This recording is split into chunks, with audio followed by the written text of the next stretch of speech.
Hi, and welcome back to Just Ask the Question. This is a special edition of Just Ask the Question. I'm your host, Brian Karem, with me to discuss press secretaries. My good friend and colleague, Jim Acosta, and my good friend and colleague, Dr. Nolan Higdon. Nolan will be bringing us the academic view of, see, I even said that word right this time. Nailed it. So I'm very happy with myself. Nailed it. Yep. So let's start with Jim. I thought of you immediately after what I thought of you and me and a bunch of other people that had done battle with Donnie after President. I can't even call her a press secretary. I've called her a PEP secretary for the last year and a half because it's so completely different from anything I've ever seen from a press secretary. Even different from what you and I saw in the first Trump administration, and that was deplorable enough. So I guess I want to start with you. You know, she's quit. They're looking for a press secretary. And, you and I, before we started, said it's been appalling what's gone on in the briefing room. Hell, they don't brief much. When they do, they just gaslight us completely. No facts, just all spin. I mean, they won't even, they loathe to even let me in the room these days. So I can't imagine that they'd want you there much either. So I wanted your take on all this thing. I'll let you start off. Yeah, I mean, honestly, I don't want to be there. I wouldn't want to be there. And, I think that, to call her a press secretary is just an abuse of the term. You know what I mean? She is not a press secretary. She's a hatchet person for Donald Trump. And she goes in there and she performs for the audience of one, and she attacks members of the press. And that's the job that he wants in a press secretary. And this is all that they really have left at this point. This second go around of Donald Trump has been a total spectacular failure. And Brian, you know this, when their back is up against the wall with the public, they resort to attacks on the news media. And, Caroline Leavitt is just one component of all of this. You saw what happened the other day with my former colleague, Kristen Holmes, over at CNN, when she tried to ask questions about, what John Ossoff had said about Natalie Harp and North Korea, totally legitimate, perfectly fine questions. He attacks her. And then the Rapid Response 47 group, which is an official White House account, attacked Kristen in the most personal terms that I've ever seen a White House attack a reporter before. I mean, you and I have been called names. I guess I got called the enemy of the people. That's pretty bad. But to publicly go after Kristen Holmes's children is beyond the pale. And, frankly, they should all be ashamed of themselves, but they have no shame. So much for that. Yeah, to that point, I mean, my concern is what we're seeing. And Nolan, I want to get your insight on this as well for background. But Jim, my real fear is that this current press secretary will become the gold standard going forward. Why bother telling us the truth? Why bother trying to search for facts?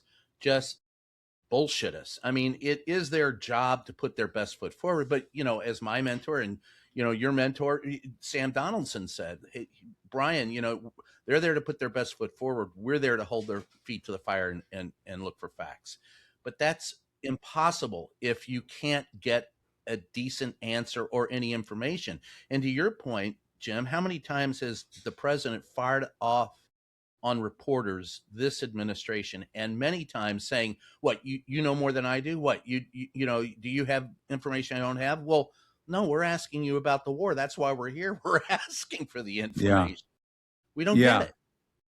Yeah, no. And I mean, listen, what Kristen was asking the other day was perfectly legitimate. Yes. There are reporters in the briefing room who ask perfectly legitimate questions in the briefing room. And, they've cracked the code on how to hurt the press. And I don't get it for the life of me why, he was invited to the White House Correspondents' Dinner the first time or the second time. And apparently now they're going to invite him a third time to next year's Correspondents' Dinner.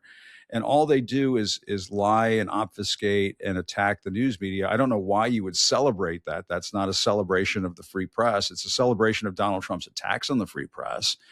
And it's just not the right way to go. And, after they all attacked Kristen Holmes, I was looking to see if the Correspondents Association had said anything. And I saw nothing.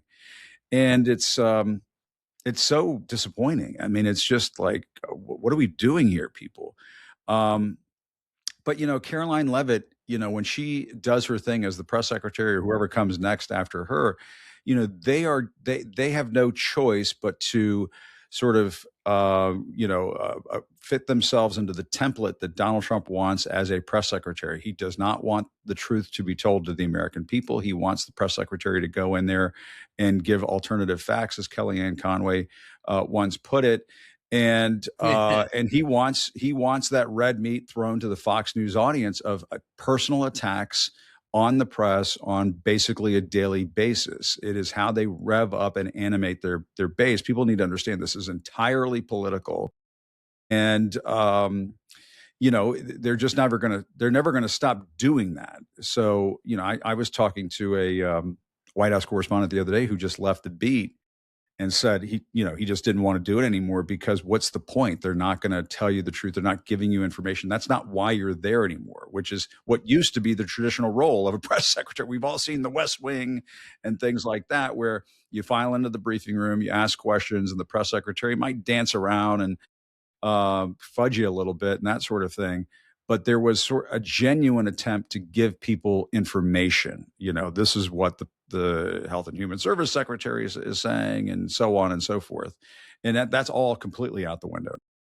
Yeah, that's and Nolan, Jim brought up something that I hope you can address as well. I mean, I know I would, but I don't know if I could do it and stay without, cursing a lot. But the WHCA, the White House Correspondents Association, traditionally has taken a much more active role in supporting reporters. But to Jim's point, it invited him to the press, to the dinner. And I found that loathsome. I find the non-support loathsome, but I'd like to get your take on that.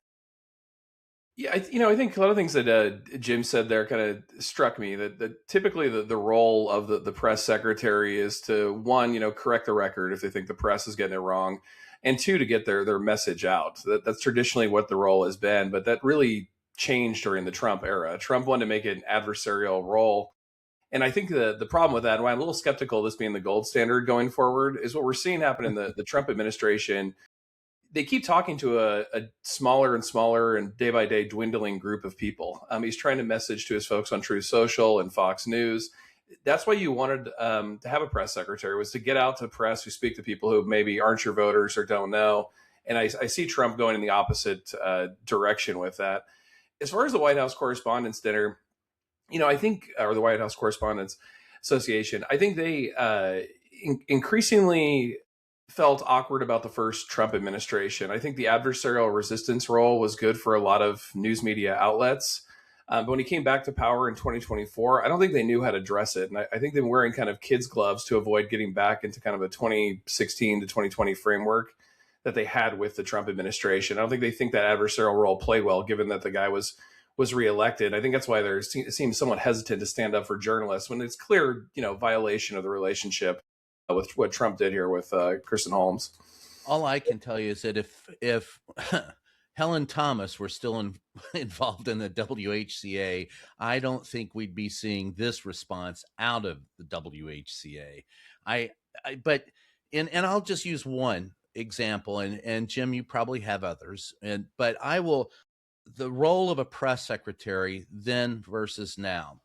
When Donald Trump, snuck away on a military jet and left members of his own staff, including someone in the line of succession, as a potential target, along with reporters, he wasn't the first president who ever faced such a strait.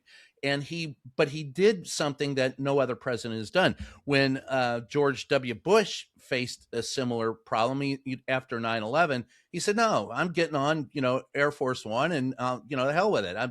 He just refused to give in, and I give him credit for that. When Bill Clinton was negotiating, and this I remember very well because Joe Lockhart was the press secretary, and I spoke with him recently. When he had negotiated at the end of 2000 a deal to end the nuclear scourge, to use a presidential term, or at least current presidential term, between India and Pakistan, Bill Clinton flew to India. Pakistan had tested a nuclear weapon underground right before the meeting. So he spent 5 days in India, 1 in Pakistan. When he was getting ready to leave India, Secret Service said there was a credible threat against him. So they said, don't get on the C-17. Let everybody think you did. Now, here's what Joe Lockhart did that the current PEP secretary neither had the experience, wherewithal, or understanding to do. He said, no, you cannot let people think that you're getting on that C-17 when you're not, and put your staff and the press in peril. Your safety is paramount, but we have the safety of these other human beings to worry about as well. And so Lockhart, without even really addressing it with Clinton, worked it out with the Secret Service. So what happened was the press was let into the decision-making process. We were told about what was going to happen. The head of the WHCA and others were told. We shot video of Bill Clinton walking up to the C-17 and then walking away. So everyone knew he did not get on that C-17 with us and his staff. What we didn't see was that there were 3 planes standing nearby, and he walked onto one of them. The press stayed until after he left. We got on the C-17. We flew to Islamabad, Pakistan, and got off before the president and shot video of him coming off, thereby negating that type of threat. You would not see that with this president. In fact, you didn't see it with this president. And what you saw was a PEP secretary wholly out of her element and not even able to chime in with what was going on. So that to me is, I do worry about the potential of her being a gold standard going forward, because what is there to lose? They have nothing to lose, do they, Jim? At this point, how do you compare what we did with him then with what's going on now? To me, it was bad. You and I stood. You were the first to lose your press pass, and I remember it was right after the midterms, and they tried to accuse you of going after a handler when you did not, and then you had to take them to court over that and won. They wouldn't even let you in today. They limit. There's how many briefings are there a week? Well, we haven't had 2 since she's come back from maternity leave. So you don't have that daily briefing. You don't have chopper talk where we would go out and stand and he would leave and you could shout questions at him. He only meets with the pool in the Oval, and they handpick the people they want in the pool pretty much. Yeah. No, and going back to the discussion about whether we should have an adversarial relationship with the White House and the president and the press shop, it doesn't get more adversarial than putting innocent human beings on a plane that might be a terrorist target. And that I think typifies Donald Trump's attitude towards the press and human beings in general. He would not lose sleep. I can say this with absolute confidence. He would not lose sleep if a plane full of journalists were to be shot down by the Iranians. He could care less. He would not care. He would not care. And he'd probably feel good about it. That's just who he is deep down in his soul. He's a broken human being, and the decision making sort of flows from that.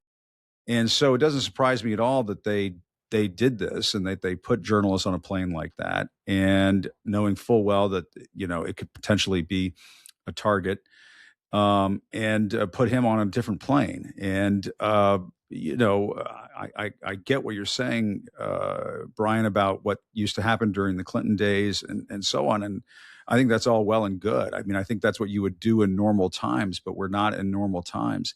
The other thing that happened during that whole episode, we shouldn't forget, is that Steve Chung, the communications director for the White House, attacked Carol Leonnig and called her fake news for accurately, or pretty close to accurately, reporting on the switcheroo situation. And what we didn't know is that he got on a third plane and through a catering container and so on. And so they demonize the press in all sorts of ways these days. But, there's no bottom, there's no worst, as Mary Trump likes to put it. Yep. They just do what they do. And a lot of it just flows from the top down. And he has such an intense hatred of the press. This goes back to the question you and I've wrestled with for years, Brian, which is ultimately it boils down to a question of what would you do? Yeah. And during the first administration, when they were lying all the time and saying that the inauguration crowd size was the biggest in history and so on, the press had a couple of different options. One is to say, no, that's not true, and fact check the president and say, listen, that's not right. Obviously, you can look at photographs and see that Barack Obama's inauguration was larger than Donald Trump's inauguration. When we did that, we were demonized and called fake news and the enemy of the people. When Trump yelled at me and called me fake news and everything at that press conference in January of 2017, it's a question of what do you do? You can push back and say that's not appropriate and so on, and keep trying to ask your question, or you can just sit there like a potted plant and take it.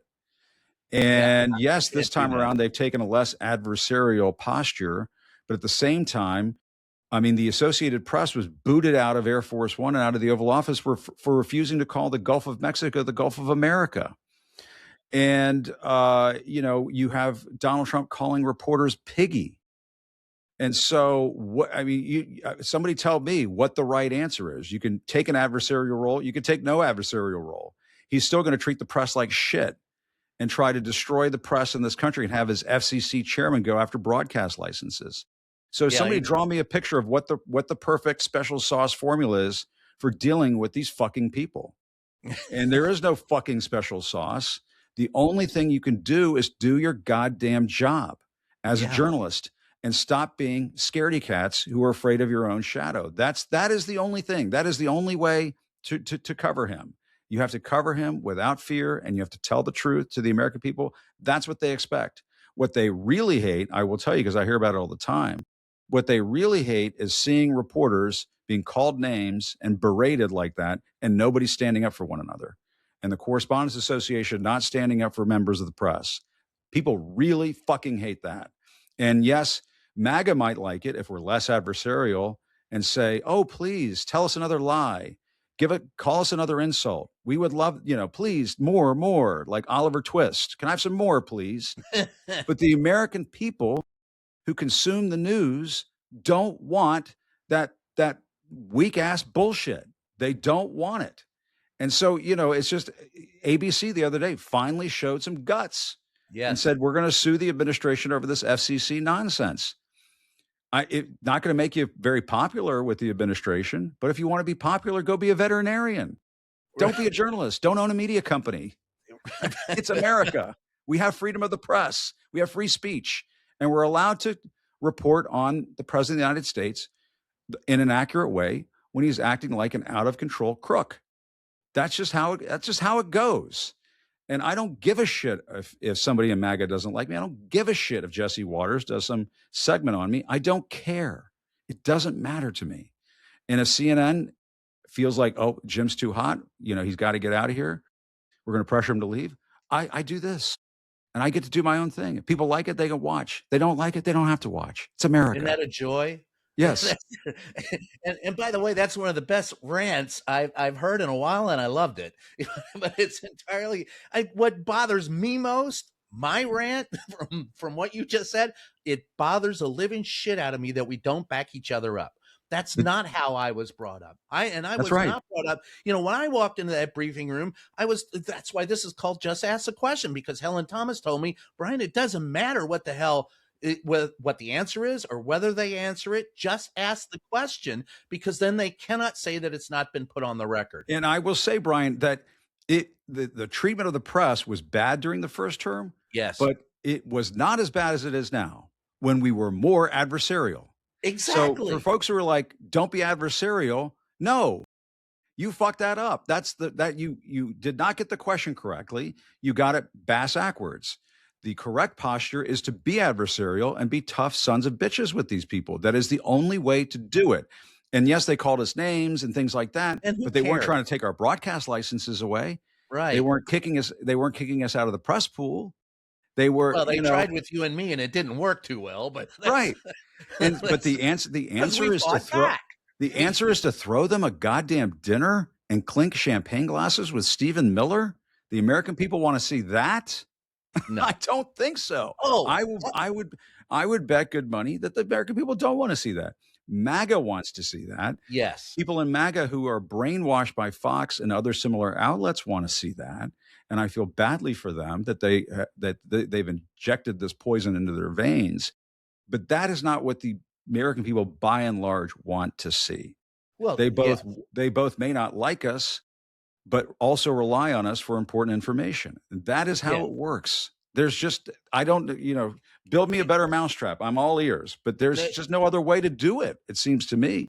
That's exactly correct. And it was, like I said, that was Joe Lockhart, Mike McCurry, who was the best I ever worked with during the Clinton administration, best press secretary ever, who he kept information from us when he had to, but he was honest with us. And by the way, those were the days when I could walk up into the upper press, go into the office, sit down and talk to Mike for 10 or 15 minutes and go, hey, this is what's going on. And then we would discuss it in the morning. He would have a briefing. He would have a gaggle in his office, and then he would brief us later on in the afternoon.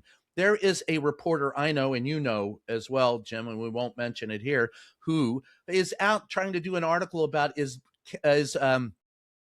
Caroline Leavitt the best press secretary ever, and was trying to get quotes from reporters. I'm going, how in the hell can she be the best? I can't even go up to upper press and talk to her. People do that for access, Brian. They do it for access. We need brave objective reporting like that in a moment like this. Yeah. What's that? Go ahead, Nolan. We need brave objective reporting like that in a moment like this.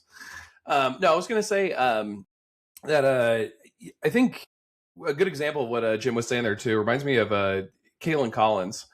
I think she's done a good job of continuously asking the same question over and over again and letting him spin out of control and look like a baby. And I think if the press would increasingly just continue to ask the same question over and over again, don't let people get skipped or insulted, I think Trump will usually hang himself.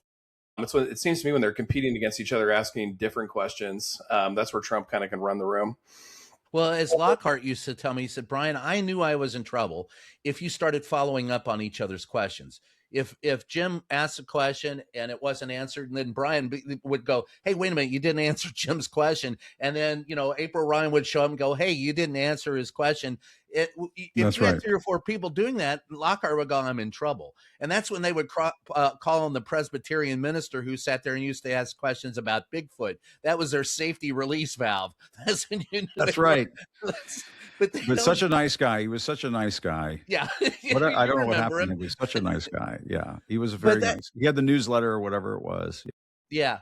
But that it's not that way today. I don't find it palatable for, as you said, Jim, I hear all the time from people going, why don't we stand up? Why don't we push back? Why don't we ask questions? Why don't we follow each other up?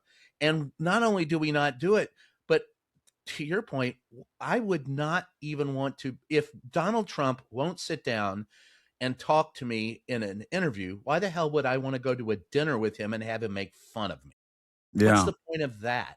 How little do you think of yourself as a human being? Yeah. Go ahead, slap me around a little more. I love it. But I don't know. I don't know how we cure the problem in the press if we're unable to push back. And I would have thought that there were people, Steve Holland, Jeff Mason, you, April, me, others during the first administration who did push back. And I would think that would show people that you can. There's no reason to give in to a bully. Yeah. No, you can. And I think that, there are lots of occasions, Brian, where I would be asking questions during the first term and it wouldn't get heated. And you did get stupid answers, and and I would get 3 stupid answers in a row and I would let the next person go. So there's a bit of a caricature that is out there that, and it's unfortunately echoed by people who know better and are fashion themselves as responsible people. But, there's a caricature that every time you and I went in there that we were just looking for a fight and that we were just trying to get a viral moment and we were just badgering for the sake of badgering and silly things like that. There were lots of times when that just did not occur. And there are other days when Jonathan Karl would be the one who was asking lots of questions, and Peter Alexander and Major Garrett and Kristen Welker and so on. And so I think for the most part, everybody's just trying to do their jobs. The second time around, though, the thing that really gives the public the willies is to see these major media companies buckle under this pressure, and places like CBS install people like Barry Weiss, who has absolutely taken apart CBS in 60 Minutes to the point where it's not only weakened the American media as an institution, but it's damaged the company. That I guess that they want to run into the ground. I don't know. If I were running a media company, I would not want to run it into the ground. I guess if you put on enough NCIS shows, you can still make a buck. But in terms of running news organizations that are supposed to be there informing the public, theoretically speaking, I mean, you could make the argument that Brendan Carr or a responsible FCC would be going to CBS and asking them about their broadcast licenses because of the disclosures that have been made about 60 Minutes. And you've had multiple correspondents now, Scott Pelley, Sharon Alfonsi, Cecilia Vega, have all said that Barry Weiss and her minions have been monkeying around with the content of stories at 60 Minutes. Now, an FCC that is being run responsibly, I would think, would want to go and ask them, like, well, should this be on the public airwaves?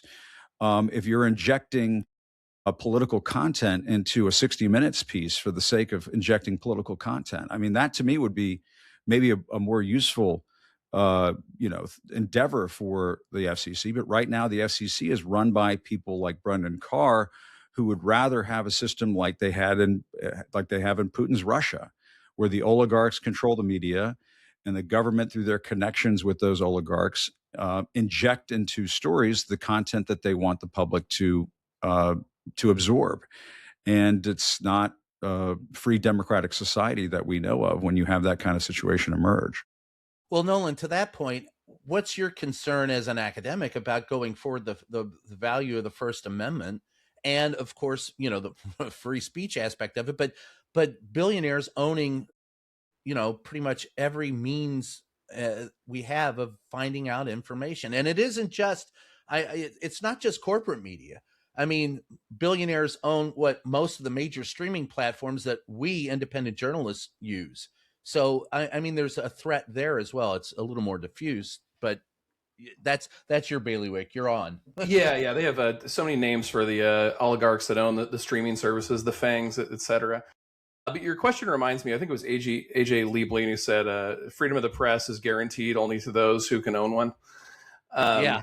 And I think, it's been a long-term goal of the right wing. You can go back to Nixon to not only be adversarial and remove the press from the White House, but own alternative press outlets. You can go back to like the Coors Corporation working with Nixon to try and create a right-wing network in the 70s. Trump has really delivered on that goal. Like I said, I think that the press, or at least a lot of the press owners, were really frightened when he came to office during his second term. You saw them settle lawsuits that were frivolous, to say the least. And then he got into power and has worked really in a complex way behind the scenes to get a lot of these pressure, a lot of his allies and enemies to sell, to get these different press outlets like Barry Weiss at CBS. I think this is going to have a serious long-term effect because what we've mostly been talking about so far in this conversation is the ways in which Trump tries to circumvent legitimate journalists by going to like the rapid response or social media or, right-wing podcast influencers. And look, all that stuff is going to be a new part of campaigning moving forward. You can pick off small constituencies by going in there, but governing, that's a different story. And this is why I think he's struggling, because you can only tell your supporters so much that things are going one way while they look at their like pocketbook with things like the economy. And it doesn't matter if you trust CNN or hate CNN or whatever, like your economic circumstance or what your economic circumstances are. And that's where I think he's being unable to go to those kind of press outlets beyond his base to give a justification, if there is one, that could convince people the economy is better than it is. And I think owning these press outlets, it's not just the political propaganda for the administration that we need to be concerned with. It's the stories that get buried, right? We've seen this happen at CBS as well, where reportedly stories have been killed that are negative to the administration. So it's not just that you get disinformation or so-called fake news out there from legitimate journalists or press outlets. It's also that stories are going to get buried. And I think that's another concern. And to your point about how the digital platforms, his allies are also buying that. I mean, the Ellisons bought Yeah. up it's part of TikTok and things like that. So they're going for even so-called new media. I don't know how new it is at this point, but so-called new media as well. Well, that not only is frightening, but raises my ire. I'll be the guy that'll be on the street corner shouting at him with a broom, going, "You bastards!" Because giving, if they close everything else down, I don't find this tenable in the future. Jim, I guess we'll close with that. How do you see the future going? I that is a really good question, and a lot of that try on depends. occasion. What's that? I try to get one in on occasion. Yeah, no, I mean, it's something that I think we all have to wrestle with. What's going to be happening over the next several years. I mean, I think that Joe Biden was of the mindset, hey, let's just all try to get back to some sense of normalcy in this country. And you saw how Joe Biden was treated. Yeah. And that didn't work out so well. My sense is that there's going to have to be real accountability in this country for the level of corruption that we've seen from this administration, from the abuses of government that we've seen with ICE. And the Democrats are going to, I think, come into power, at least in the House next year, and maybe the White House in a couple of years, with a more intense sense that accountability must be had. And that may take us into a place of, where there's just even more political conflict in this country. And where does that leave the press? I think the press, again, this going back to what we were saying earlier, we just have to do our jobs.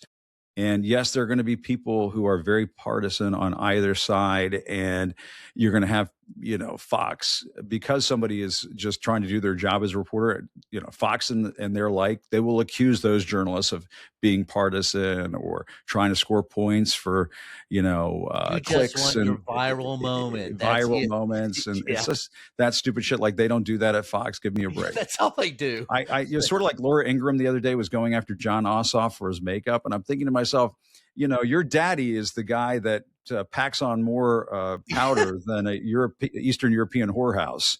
You know what I mean? So, like, give me a break. Right. So that, their hypocrisy can be photographed from space over there at Fox. But at the end of the day, journalists have to just do their jobs. News organizations just have to do their jobs, and you're not going to get liked. And if being liked is really important to you, you're just in the wrong business. And the media titans who own these companies, if they get the cold shoulder at the country club, that's part of life. That's part of the responsibility of running one of these companies. And go find some friends who will like you for who you are. And if some MAGA guy in a red hat in the locker room is pissed at you because you accurately reported on Donald Trump's corruption, maybe he's not your friend. Maybe he was never your friend to begin with. Don't worry about that. Go live your life. Go count your money and your big pile of money and enjoy it. And all your pools and your houses and your jets. Just enjoy that. Don't worry about people in MAGA not liking you. It's going to be okay. Yeah, and I just think that an award. But at the end of the day, the press just has to do their job, and we just need much more courageous people running these companies. Because right now, the system that we have doesn't really work, where you have these giant conglomerates owning important news institutions. So maybe nature will find a way here in the next several years. But my guess is that there's going to be a lot of conflict, and the press is going to be very busy covering that conflict. Well, two final comments, and I'll let you both go, and I appreciate you both being here for this. But I will say this. It was Helen Thomas who said, if you want a friend in Washington, Brian, get a dog. And I said, well, I thought Harry Truman said that. She goes, who do you think told Harry? So I'll go with Helen's advice there. And secondly, you're absolutely right. We got to bust up the media monopolies until they have allowed more ownership, small, companies to own more and more pieces of the media. And until you bust up the media monopolies and you break up the oligarchs, we're going to continue to have this trouble. I think that's right. I appreciate you for bringing that up, because that is my biggest, that, here's a figure that I checked and have checked numerous times. There are twice the number of people on this planet is on the day that I was born and a third of the number of reporters. Yeah. And that's because we have fewer companies owning more and more of the media, That's right. stocking it with kids straight out of college who don't know what the hell they're doing. And right now, with your experience, Jim, you should be, you have the ability and should be the Walter Cronkite of this generation. But they don't want a Walter Cronkite of this generation. They don't want that. People are like, oh, I wish we had Walter Cronkite. The oligarchs who control these companies, they don't want a Walter Cronkite. No. They don't want that. No. Get that through your heads. They don't want that. They don't want somebody with a more powerful voice than the president of the United States, which is what we had under Walter Cronkite. They don't want that. But that's a very good point. And we've ceded that. Nolan, I'll give you the last word before we take off. Break up the big monopolies. Yeah, that's my last word. I'm on. With that said, we have decided the fate of the world in a half hour, so we've done pretty damn good. So I want to thank everyone for joining us. This is Just Ask the Question. I'm your host, Brian Karem, for a special edition with Jim Acosta and Dr. Nolan Higdon. Thanks for joining us. We'll catch you next time.